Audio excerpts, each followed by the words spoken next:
So let's continue our lecture for erythrocyte enzyme defect. These are enzymopathies. No?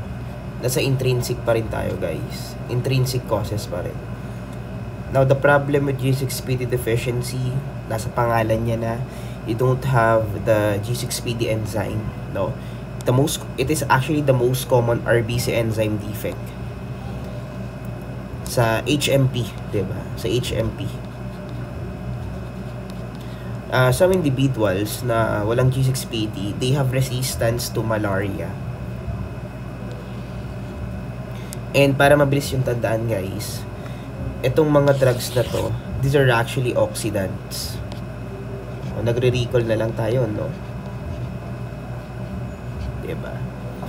Ang ginagawa ng mga oxidant na yan is that it precipitates the globin chain.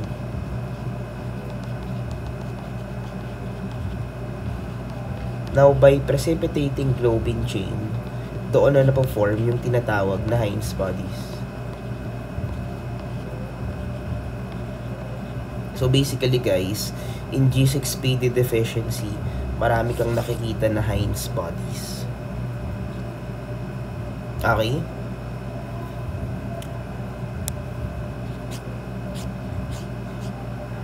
Now, we have several types of G6PD deficiency. Each are actually divided depending on the severity of the disease. No? So, anong tatandaan nyo dyan, guys? Actually, ang associated dito with Fabesem would be the type 2. Itong type 2 na to, no? Yung naririnig yung Fabesem nung prelims nyo. Itong Mediterranean type and then the Chatham type. Okay?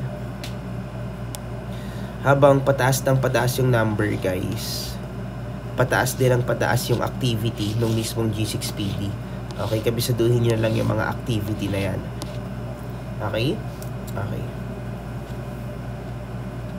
Now, for PK deficiency, is the most common enzyme deficiency in your Embden-Meyerhof pathway.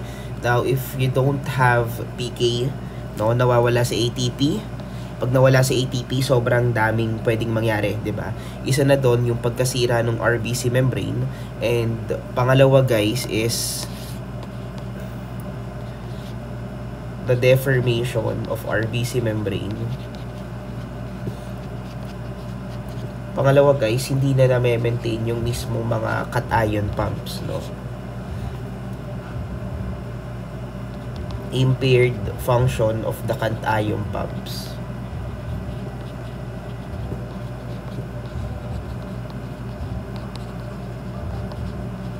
Okay, that's why alam niyo naman, 'di ba? Ang isa sa mga poikilocyte na pwede nating makita whenever the patient have pyruvate kinase deficiency would be your Bersel, no? Or yung tinatawag na echinocyte.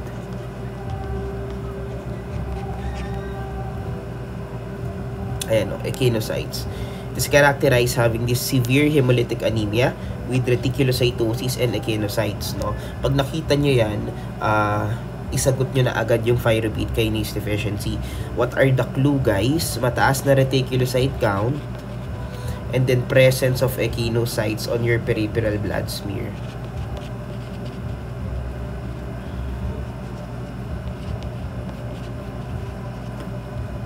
Okay, so that's your pyruvate kinase deficiency. So moving on, these are the laboratory tests na ginagamit for the diagnosis of G6PD and PK deficiency. However, pakitandaan na lang na ang confirmatory natin for G6PD deficiency and PK deficiency would be the quantitative assay for G6PD and the quantitative assay for pyruvate kinase. No? Those are the confirmatory tests for these two diseases. Under sila ng enzymopathies. Okay, which is also under ng intrinsic causes.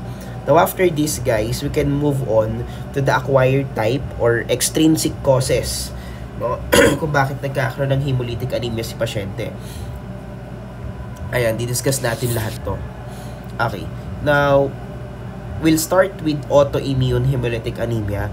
So, basically, guys, from the word itself, yung mga may encounter nating sakit dito is more of autoimmune disease, no? There is a presence of autoimmune antibodies, no?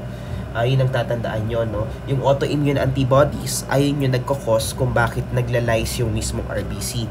So, unahin na muna natin yung tinatawag na warm autoimmune hemolytic anemia.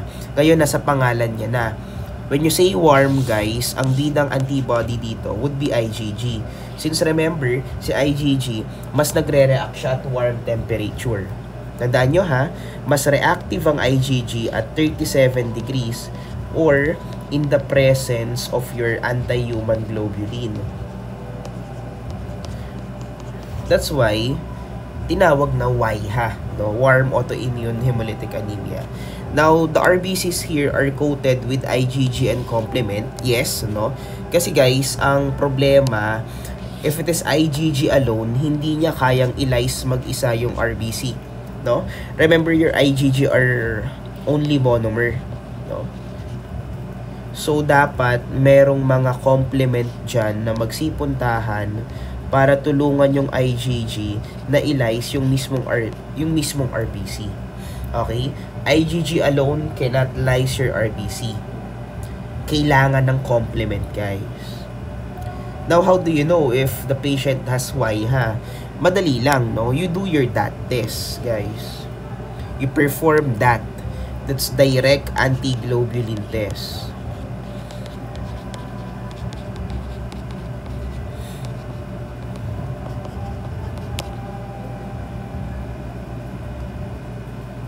Okay? Okay. Now, ang una muna kasi mangyayari dyan is that, for example, this is your RBC, and then kakapit sa IgG. No? Yung pagkapit mismo ni IgG sa RBC, tinatawag siya as sensitization. No? However, hanggang sensitization lang yan. Without the presence of any enhancing media, hanggang pagkapit lang ang kayang gawin ng isang IgG sa isang RBC. Kaya nga pine-perform natin yung DAT. Kasi sa DAT, guys, ganito yan. Kinukuha mo yung dugo ni pasyente na mayroong lamang RBC and antibody complex. And then, you will add anti-human globulin here. Now, upon the addition of anti-human globulin to the RBC and antibody complex, ang nangyayari, guys, is that, for example, this is the anti-human globulin, this is the antibody, and this is the RBC. This anti-human globulin promotes cross-linking between the antibody and RBC.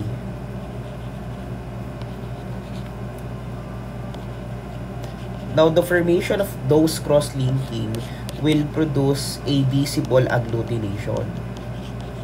So, basically, guys, tinutulungan ni anti-human globulin yung mismong antibody na malyse yung RBC.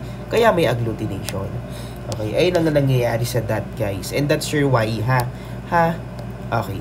Now, next would be your KAIHA naman na tinatawag. When you say KAIHA, guys, ang bida naman dito is IgM. Since remember, si IgM, guys, mas nagre-react yan sa malalamig na temperatura. Ang bida, IgM and complement. However, in our case, guys, even in the absence of complement, kayang-kaya ni IgM na i-lyse ang isang RBC. Tandaan nyo yun ha, hindi kailangan ni IgM ng mga enhancement media para malyse ang isang RBC. Since sa dami ng galamay niyan, guys, kayang-kaya niya ng malyse ang isang RBC. Dalawang mechanism ni IgM para malyse ang isang RBC. Unang-una, it can lyse the RBC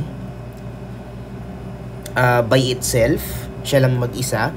Pangalawa, guys, your IgM can lyse your RBC through the help of complement. No? Pwede rin naman, pero not all the time kakailanganin niya yung tulong ni complement, no? Pero pwede rin, no? Without complement, with complement, no? Pareho lang ang kakalabasan yan, guys. Malalyse at malalyse yung RBC. And mas nangyayari to sa mas malalamig na temperatura. Ano yung malamig na temperatura? Room temperature, guys. Room temperature or at 25 degrees, no? Kaya nga kung mapapansin nyo, si RA or kung mapapansin nyo, si RF or si rheumatoid factor na tinatawag, it is an IgM, 'di ba? Rheumatoid factor, siya yung bida sa rheumatoid arthritis. Guys, one way to diagnose rheumatoid arthritis is to locate kung saan nararamdaman ni pasyente yung pain, no? Most of the time, guys, kapag rheumatoid arthritis, yung pananakit niyan is more of extremities. When you say extremities, guys, sa malalayong parte ng katawan, no? Far from the heart. Since ang pinakamainit, guys, na parte ng katawan mo is yung malapit sa core, no? Malapit sa tumitibok. So, si rheumatoid factor na isang IgM, lalayo siya doon kasi ayaw niya sa mainit. Kaya nagkukos siya ng sakit malayo sa mainit. Malayo sa heart. Okay? That's why in rheumatoid arthritis, ang apektado is yung mga daliri, no? Fingers. 'Di ba? Nagbubukol-bukol yung mga daliri, guys. Kasi ang bida na antibody, IgM. Ang nature ni IgM, mas nagre-react siya sa malamig na temperatura. Okay? Okay. So, that's your kaiha na tinatawag. It can be idiopathic or it can be caused by Mycoplasma pneumoniae infection. Diba? Na-discuss na natin to. Yung presence ni anti-big I. Actually, this is an auto-antibody pa nga. Okay? Okay. Guys, mas common na na-encounter si kaiha compare kay YH. Mas common si kaiha, si cold autoimmune hemolytic anemia.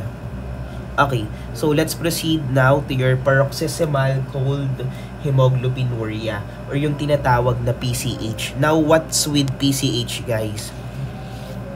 Ang bida sa PCH would be your anti-P. Antibody to, guys, ha. Si anti-P, ang other name niya would be your biphasic hemolysin. Ngayon, tinawag siyang biphasic hemolysin kasi nagre-react siya sa dalawang temperatura. Nagre-react siya sa malamig na temperatura and nagre-react din siya sa mainit na temperatura. Basically, guys, kailangan niya ng dalawang temperatura para magawa niya yung function niya. Okay? Okay, o ganito ang ginagawa ni anti-P. Kaysa sa malamig na temperatura, niyayakap niya si RBC. It attach to your RBC. Sa mainit na temperatura, guys, nilalize niya si RBC. It lyses your RBC. Okay, that's your anti-P or biphasic hemolysin. So, kailangan muna ng pagyakap, guys, no, bago i-lyse si RBC. Now, one of the diagnostic tests for paroxysmal cold hemoglobinuria would be your Donat-Landsteiner test, no? Which is actually invented by Donat-Landsteiner. That's why tinawag siyang Donat-Landsteiner test. In Donat-Landsteiner test, guys, kailangan mo ng dalawang tube dito. Okay? You have the tube of the patient. For example, yung pasyente na to may paroxysmal cold hemoglobinuria and meron ka ring tube na negative for paroxysmal cold hemoglobinuria. Lagay natin normal. Okay? Oh, may dalawa kang tube dyan, guys. Okay. Ngayon, ang ginagawa mo dyan is that yung dalawang tube na yan, sinasubject mo yan into 3 conditions. Okay? Paanong 3 conditions? O, tingnan nyo mabuti. Yung isang tube na to, ilalagay mo yan at 4 degrees alone. Ilalagay mo rin siya at 37 degrees alone. And ilalagay mo siya at 4 degrees and 37 degrees alone. Dapat, kung talagang may paroxysmal cold hemoglobinuria si pasyente, magne-negative siya dito. Walang lysis na mangyayari. Bakit? Pagyakap lang kasi ang mangyayari dito, guys. Okay? Kapag nilagay mo sa 37 degrees lang, negative din, guys, no? Walang lysis na mangyayari. No lysis. Bakit walang lysis na mangyayari? Tingnan mo, sa 37 degrees mo lang siya nilagay. Walang pagyakap na magaganap kapag dito mo lang nilagay. So, saan mo dapat ilalagay yung tube para may mangyaring hemolysis? Dapat ilalagay mo yung tube sa 4 and 37 degrees. Kasi at 4 degrees, guys, yayakap na yung mismong IgG sa RBC. And then, kapag na-induce mo na yung pagyakap, saka mo ilagay ngayon sa 37 degrees. and then the lysis would happen. Okay? Yung mismong lysis, guys, nangyayari siya at 37 degrees. O, ulitin natin. Nilagay mo daw yung tube sa 4 degrees lang. Wala nang ibang kasunod. Wala kang nakitang lysis. Bakit? Kasi pagkalagay mo ng tube sa 4 degrees, yung mismong antibody, yumakap lang sa RBC. Pero, hindi niya na-lyse yung RBC. Kasi, kailangan niya nga ng 37 degrees. Okay? O, pangalawang condition, guys. Yung specimen, nilagay mo lang sa 37 degrees. Ganito ang itsura niyan. Ni pagyakap, walang mangyayari. Okay? Kaya walang lysis. No lysis. No lysis. However, nung nilagay mo sa 4 degrees and 37 degrees, yung mismong RBC, yung mismong antibody, yumakap sa RBC, tapos nilyse niya pa yung RBC. Yumakap at 4 degrees, nilyse at 37 degrees. So, ang lysis, guys, nangyayari sa 37 degrees. Okay? So, that's your Donat-Landsteiner test. Same lang ng gagawin mo dito. Okay? Okay.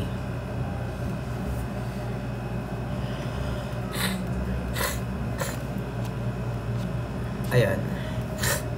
These are other characteristics of your autoimmune hemolytic anemia.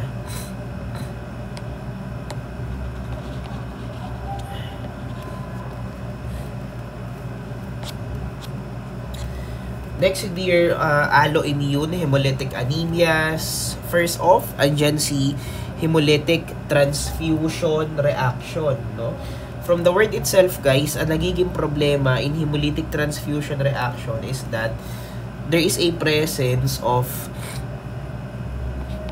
recipient antibodies na inaatake yung donor red cell. Ayan, ganito. Ito ang recipient antibodies. Ito yung donor red cell. So, nangyayari to, guys, after transfusion of blood. After bigyan ng blood si pasyente. Okay?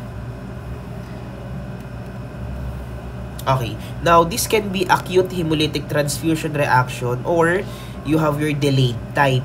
Kapag acute, guys, ang associated dyan is mga ABO antibodies, particularly mga IgM. Now, it's more of intravascular hemolysis. Now, when you say intravascular hemolysis, sa loob pa lang ng blood vessel, pumuputok na yung RBC.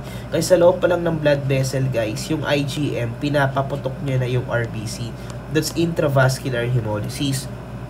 Okay? Okay. Now, meron naman tayo mga tinatawag na delayed type. It's more of IgG naman, no? And nangyayari to extravascularly. Now, when you say extravascular hemolysis naman, guys, ganito yan. Pagkakapit ni IgG sa mismong RBC, hindi agad puputok si RBC, no? Yung complex na yan, makikita yan ni neutrophil.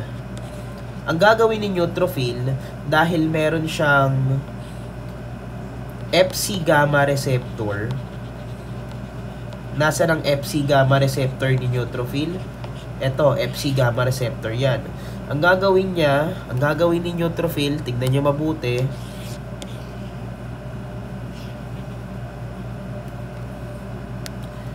Kukunin niya yung dalawang yan. Kukunin ni neutrophil si antibody and si RBC. Kumapit yung Fc gamma receptor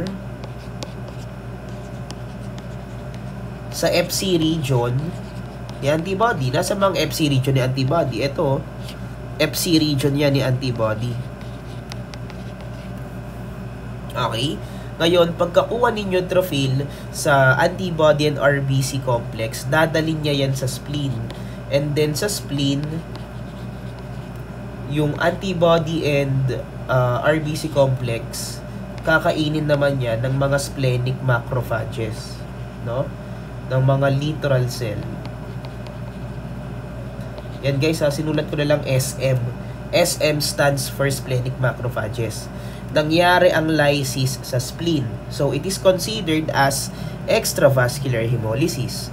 Kapag ang lysis nangyari sa loob ng blood vessel, IgM, intravascular hemolysis. Kapag ang lysis nangyari sa loob ng spleen, IgG, extravascular hemolysis. Okay? Okay, so that's your hemolytic transfusion reaction. Nakikita after blood transfusion. Actually, it takes hours or days for delayed type, no? Matagal yung delayed. For acute, talagang mabilisan yung pagturugo. But anyway, more of that on your blood banking na lang. Okay. Next would be your hemolytic disease of the newborn. No? Guys, it is actually due to ABO or RH incompatibility. No? Ni mother sa ni baby.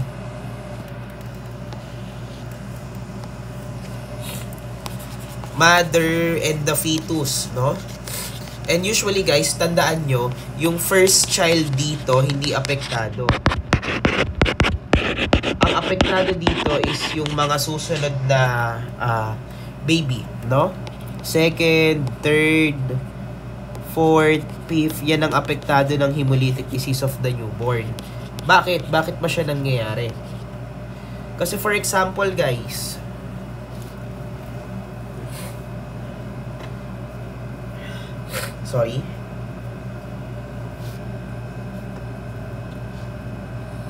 yung mismong baby guys, RH, wait lang, mother, tapos fetus. Yung mismong fetus guys, for example, RH positive. Tapos si mother guys, RH negative. Ayan ha, RH neg si mother, RH pas naman yung mismong fetus. Ngayon, sa unang anak, ang nangyayari pa lang is that sensitization. No? Sensitization pa lang yung nangyayari. Anong sensitization? Sa unang anak, yung katawan ni mother, gagawa pa lang siya ng antibody against the D antigen. Okay, paggawa pa lang ng antibody yung nangyayari guys. However, sa mga susunod na anak, yung nagawang antibody ni mother mula sa unang anak, aatakihin na nun yung mga D antigen na meron yung RBC ng mga susunod na baby. Okay? That's why there is hemolysis. However, yung hemolysis, mas na-observe natin sa mga susunod na anak.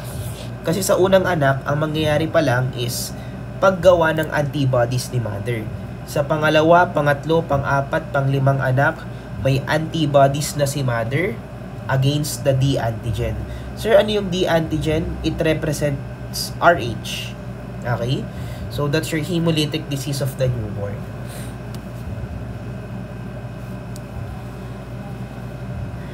Usually, nagpa-positive sa that dyan is kapag there is RH incompatibility. No? Mas malala yan, RH incompatibility. Compare sa ABO.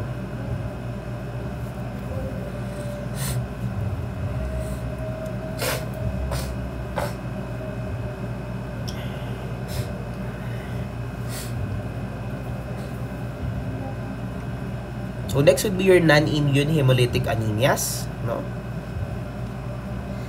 You have the microangiopathic hemolytic anemia. Guys, sobrang basic lang ng microangiopathic, no? Lahat ng sakit na yan, may mga nabuong clot dyan. Kaya nagkaroon ng anemia si pasyente. O, isa-isahin natin yan, ha? And please pakitandaan nyo, sa lahat ng sakit na yan, may makikita at may makikita kang schistocytes. And even thrombocytopenia. Thrombocytopenia is pagbaba ng mismong platelets.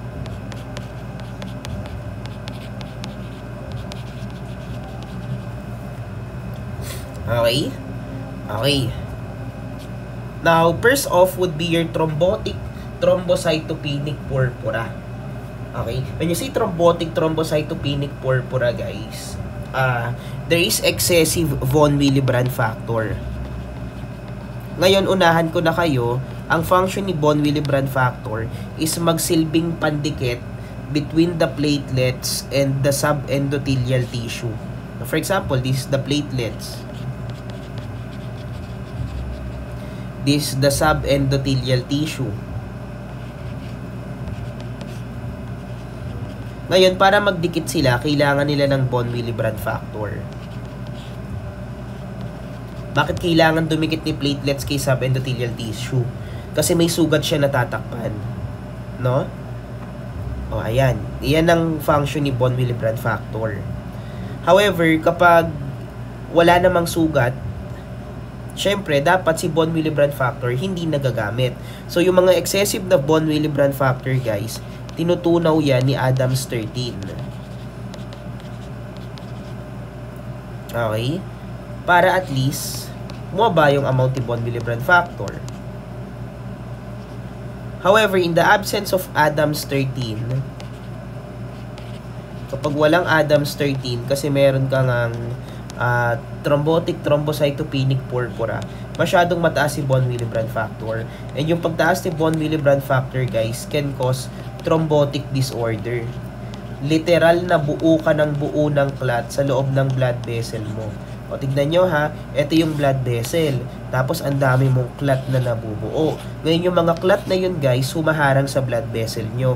Kaya, pagdaan ng mga RBCs sa mga clot na yun, nagiging schistocyte siya. Okay? When you say schistocyte, guys, that's fragmented RBC.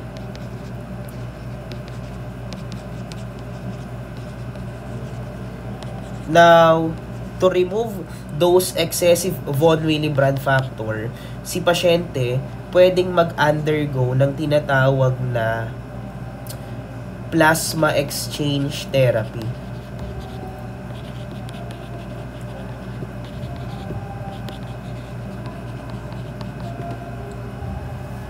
Okay? Okay, so that's your thrombotic thrombocytopenic purpura. Next would be your hemolytic uremic syndrome, no? Kung narinig nyo, guys, itong hemolytic uremic syndrome na to is actually caused by a bacteria, no? Naging usap-usapan to ngayon dahil merong outbreak nito sa US, no? Your hemolytic uremic syndrome is your hamburger's disease. Nakukuha siya from eating an improperly cooked hamburger, particularly yung mismong patty, guys, no? Ngayon, yung pasyente dito, yung mismong tae niya may dugo, and yung mismong urine niya may dugo, no? Kasi hindi lang po intestine ang tinitira nung ehek. By the way, ha, the causative agent of your hemolytic uremic syndrome would be your ehek, your enterohemorrhagic E. coli, no? The 0157H7 variant. Ang tinitira is the intestine. That's why merong dugo sa stool, no? Ngayon, ang problema dito, tumataas yung mismong virus papuntang kidney, kaya sinisira din niya yung kidney, no? Yun ang problema sa mga taong may hemolytic uremic syndrome. Pwedeng mag-progress yun into renal failure.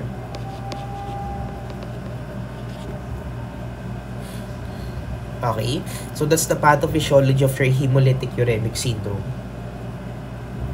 This can be diagnosed using your SMAC. SMAC would be your sorbitol-McConkey agar.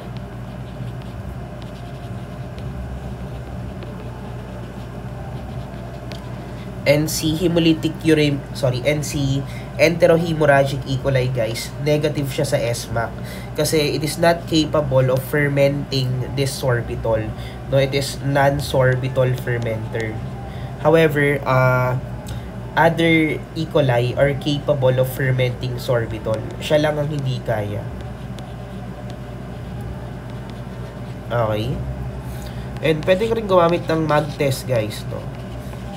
Positive naman dyan si EHEC sa MAG test. It produced this blue fluorescence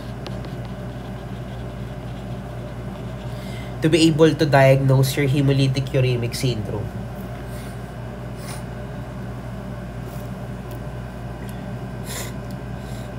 Okay. O, ayan. Kopya muna.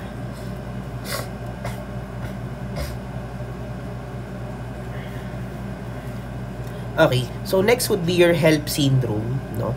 Actually guys, ang HELLP syndrome, isa siyang complication ng pagbubuntis, no? Now, delikado to, no? HELLP syndrome.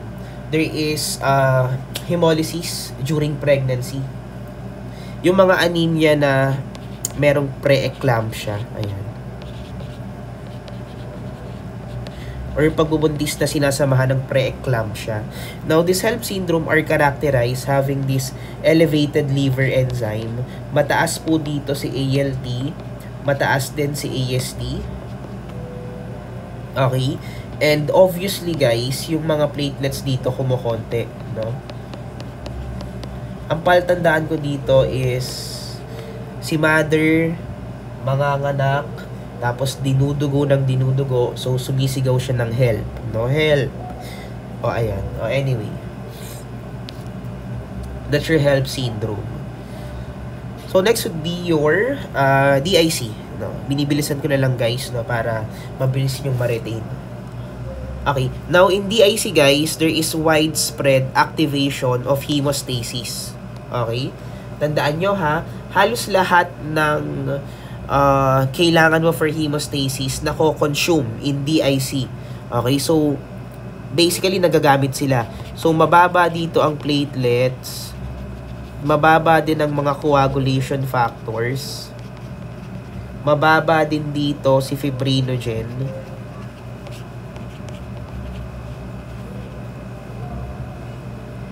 Actually, ang other name nga ni DIC is coagulation, or sorry, consume coagulopathy. Consume coagulopathy, no? Ayun ang other name guys ni DIC, no? Consume coagulopathy, kasi lahat nagagamit. Although DIC is only a complication of metastatic cancer, acute leukemia, infection, hindi po siya pinakasakit. Complication lang siya ng mga sakit na to. No? Now, if you are basing with coagulation studies, usually, for those people na may DIC, prolong ang PT and PTT nila with thrombocytopenia and with hypofibrinogenemia.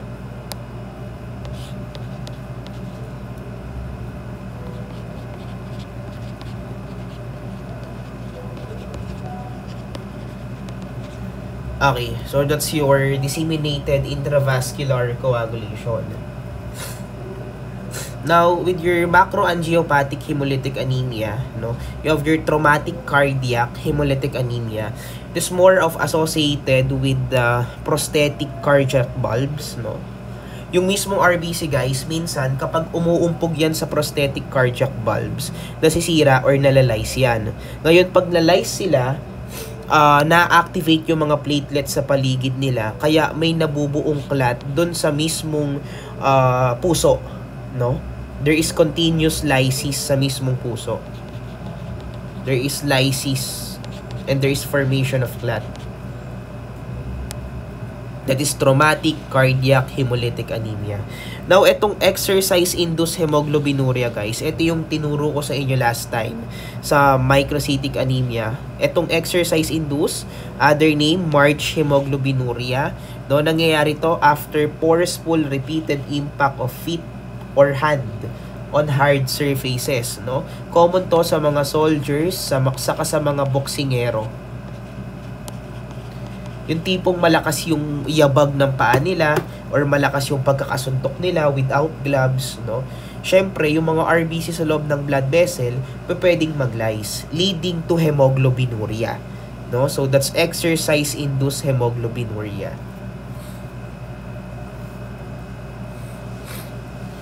Now, these are other types of, or other causes of hemolytic anemia, no? So, basahin nyo na lang yan, guys. Oh, makinig mabuti ha, kasi dadako na tayo sa hemoglobinopathies. Although, na-introhan ko na naman sa hemoglobinopathies, pero ganito nyo siya aaralin. Okay, para makasave kayo ng oras. O, tingin mabuti ha. Punta tayo sa sickle cell disease. Ayan, paano po namin aaralin yung mga hemoglobinopathies na yan? For each of the hemoglobinopathies, tandaan nyo yung mga substitution. O for example, kaya nagkaroon ng sickle cell anemia kasi nagkaroon ng beta chain substitution. Ibig sabihin, sa beta chain, glutamic acid is replaced by valine at possession 6. Okay? Ganito nyo siya aaralin. Pero i-recall natin si sickle cell disease, guys, ha? Sickle cell anemia. Kasi baka nakakalimutan na. Okay. When you say homozygotes, guys, yung mismong pag-sickle, nangyayari siya kapag yung oxygen saturation nag-decrease to less than 85%. Kapag heterozygotes, guys, yung sickling, hindi siya mangyayari unless the oxygen saturation of hemoglobin is reduced to 40%.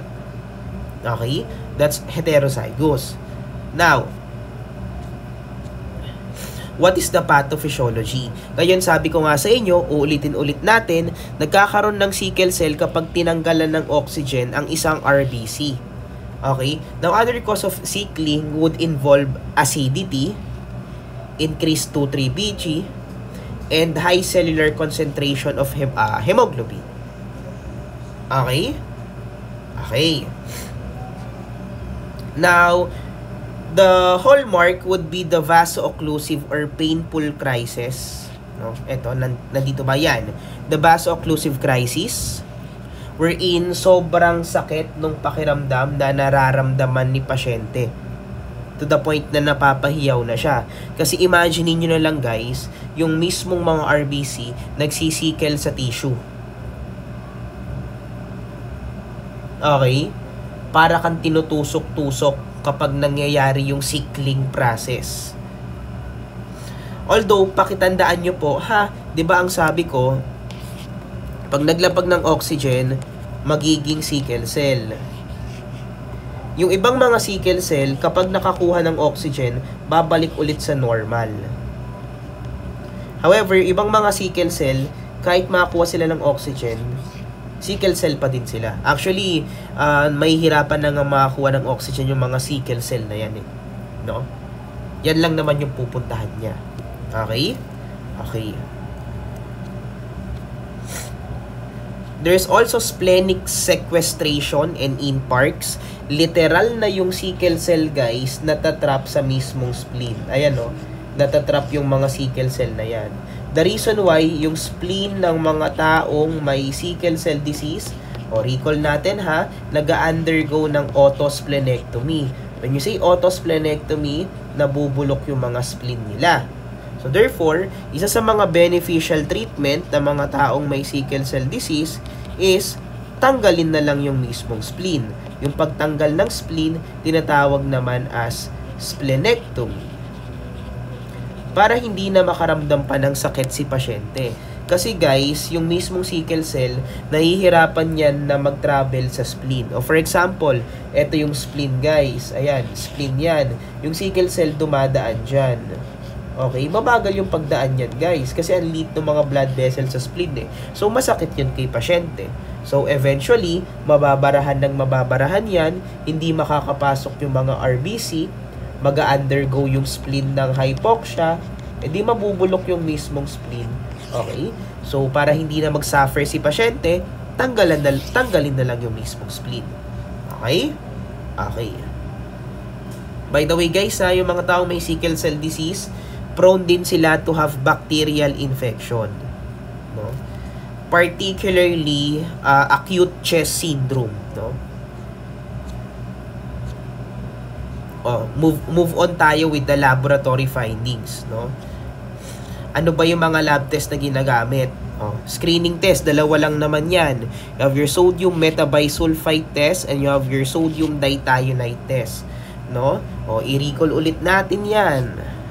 For sodium metabisulfite, saan to ginagawa? Okay, saan ulit?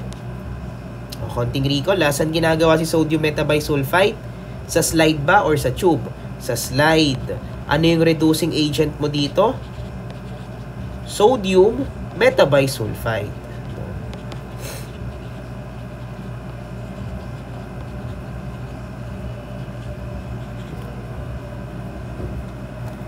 Okay? Anong positive result? Formation of holy leaf appearance.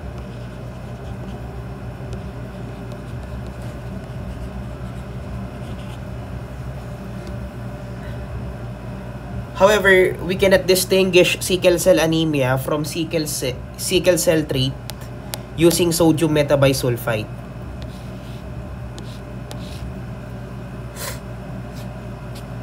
Okay, next would be your sodium dithionite test. No? Sickle cell solubility test.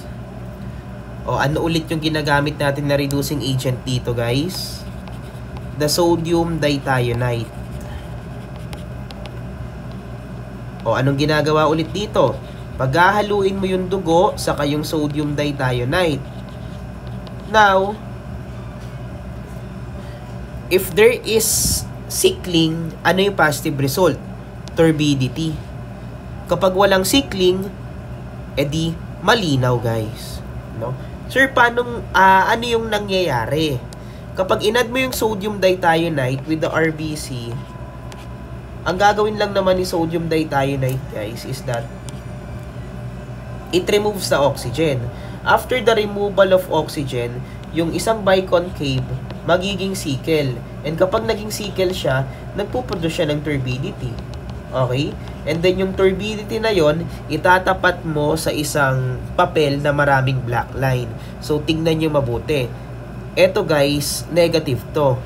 Kasi, nakikita nyo pa yung mga black line. Negative. However, sa may right side naman, positive. Kasi, hindi na nakikita yung mga black line. Dahil nga, masyado ng turbid. Bakit naging turbid? Kasi, madaming RBC ang nagsikel. Okay? Ano ang nagde-dissolve ng RBC membrane lipids para makawala ang hemoglobin? Si saponin. Okay? Okay.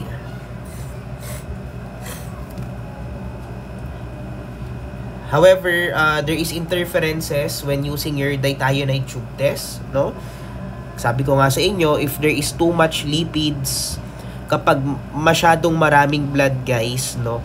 Kasi yung dalawang condition na to, pwede itong mag-cause ng false turbidity. Akala mo turbid kasi may nagsikel, yun pala, hindi lang na-meet yung dapat na condition para sa mga specimen.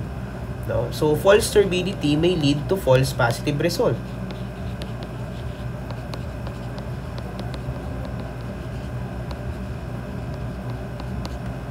Okay? Okay. O, false negative naman, guys. Kapag masyadong bata yung pasyente. Kapag masyadong mababa yung hematocrit. Guys, kasi kapag masyadong mababa ang hematocrit, mababa din yung RBC. So, therefore, mababa yung chances na maka-encounter ka ng mga sickle cell, no? Or kapag si pasyente meron ng severe anemia, yun lang naman yung punto eh. Kapag severe na yung anemia, kapag mababa na yung mismong RBC, mababa na rin yung hemoglobin S. So, hindi, wag mong i-expect na magpuproduce yun ng turbidity, no? Kasi dapat, para makapag-produce siya ng turbidity, dapat madami yung hemoglobin S. Paano yung dadami yung hemoglobin S? Kapag normal ang hematocrit. Okay? So, usually nakikita to sa mga severe cases. Okay? Okay.